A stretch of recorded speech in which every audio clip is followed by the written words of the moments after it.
নমস্কাৰ আৰু সকলোকে স্বাগতম জনাইছোঁ আমাৰ চেনেললৈ। আশা কৰোঁ সকলোৱে ঘৰতে আছে আৰু কুশলে আছে।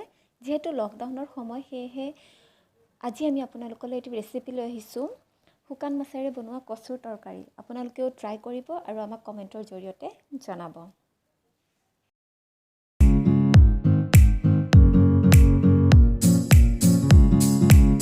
ইয়াৰ বাবে আমাক কচুখিনি প্ৰথমতে বইল কৰি ল'ব লাগিব আৰু লাগিব পিঁয়াজ, জলকীয়া গুড়ি, জিৰা গুড়ি, শুকান জলকীয়া, নিমখ, হালধি আৰু শুকান মাছ আৰু বিলাহী। তেনেহ'লে আহক আৰম্ভ কৰোঁ।